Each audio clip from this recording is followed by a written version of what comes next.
Саламатсыздар ма, менің Татты үй каналымның қонақтары. Сіздермен бүгін біз банафи пай бәлішін жасайтын боламыз. Бізге ол үшін ұн 300 грамм, сары май, болмаса 72% маргарин болады, щедрое лето деген. Сосын 10 грамм разрыхлитель. Үшеуін жақсылап тұрып, араластырып, крошка жасап аламыз. Ұнтақ. Майымыз жұмсақтау болса, комнатный температура болады. Видеоны аяғына дейін көріңіздер. Подписка жасап, лайк басып, қоңыраушаны басып отырыңыздар. Комментарий жазыңыздар. Біздің каналымыздың өсіп өркендеуіне атсалысып отырсаңыздар, нұр үстіне нұр болар еді.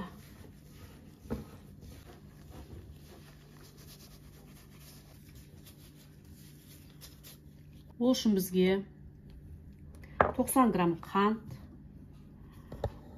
20 грамм 20% қаймақ, 40 грамм майонез қажет.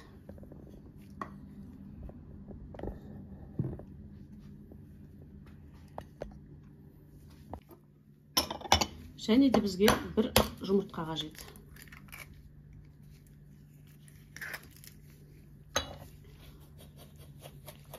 Барлығын жақсылап араластырып аламыз.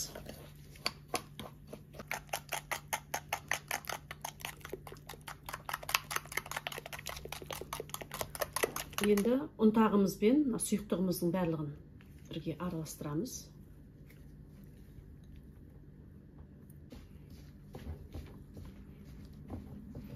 Жақсылап қамыр илеп аламыз. Менің ұным аздау болып қалған сияқты, сондықтан кішкене ұн салам. Сіздер де осылай деп ұнды үстінен аздап қосып тұрсаңыз болады. Бәрін бірге салып жүрсек, қамырымыз қатты болып қалуы мүмкін.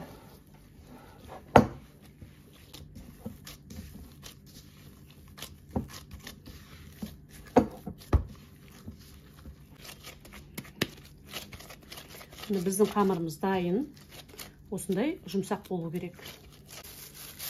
Енді осындай пакетке салып, жарты сағатқа холодильникте мұздатып қоямыз.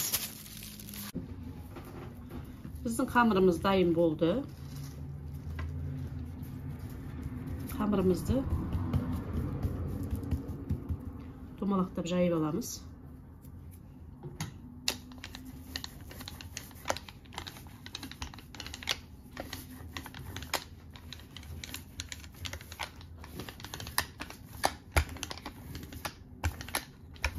Қамырымызды осылай деп жинап алып, кольцоға саламыз.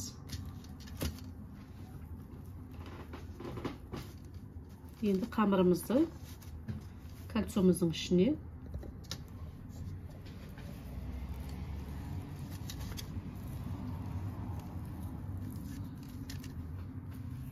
осылай деп шеттерін жапсырып аламыз кольцомызға.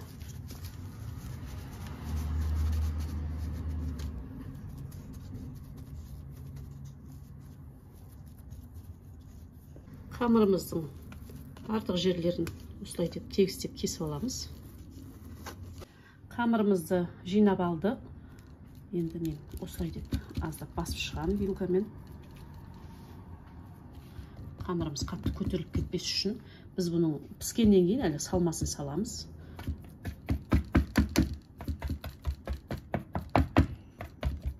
Ал енді 20-25 минут 170-180 градуста қызып тұрған пешімізге пісіріп аламыз. Біздің пешіміз қызып тұр. Қызып тұрған пешімізге 20-25 минутқа, беті қызарғанша енді қарайсыздар ғой, сол уақытқа дейін пісіріп аламыз. Ал біздің банафи пай бәлішіміздің қамыры дайын болды, пісіп. Енді осыған 2 қасық сгущенканы жағып аламыз, жұқартып.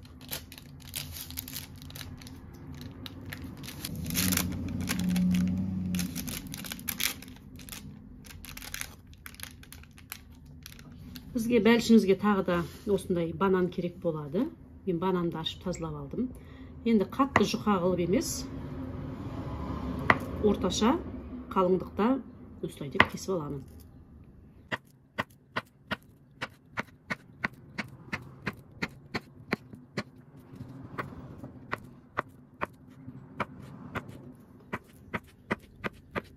Енді бананымызды осылай деп бір қатардан қойып шығамыз, айналдырып.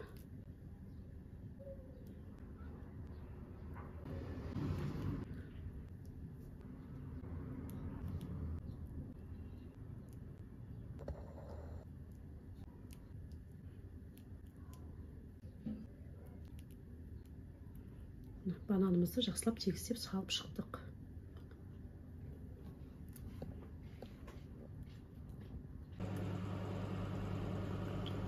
300 грамм бізге сливка керек болады. Осыған енді сгущенка бір 100 граммдай болады.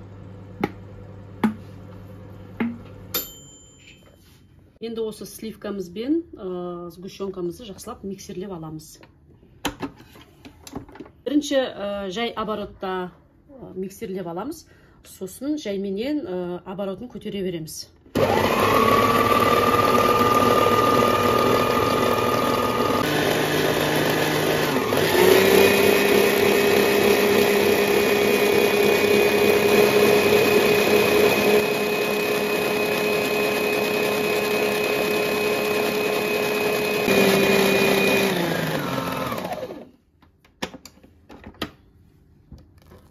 Мінекей біздің креміміз дайын болды.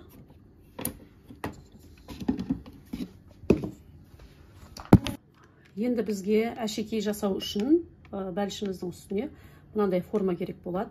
Номерін 383.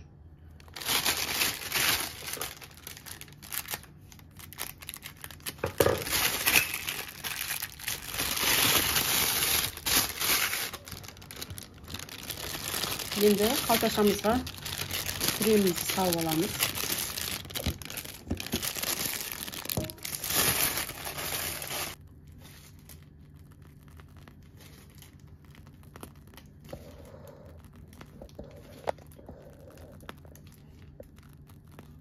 Осылай деп әшекейлеп шығамыз.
Енді біздің бәлішіміздің үстіне шоколадтан декор керек болады. Біздің еріп тұрған шоколадымыз бар.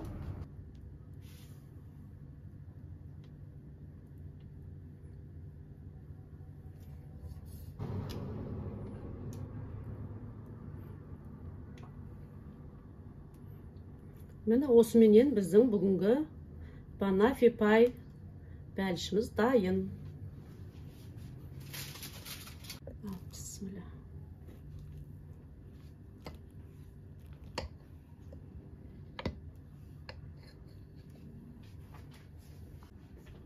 Мінекей біздің бәлішіміз дайын болды. Осы рецептпен жасап көріңіздер. Тез әрі оңай, қонақтарыңыз риза болып кетеді деп ойлаймын. Күнделікті әдетіміз бойынша бәлішіміздің дәмін татып көрейін.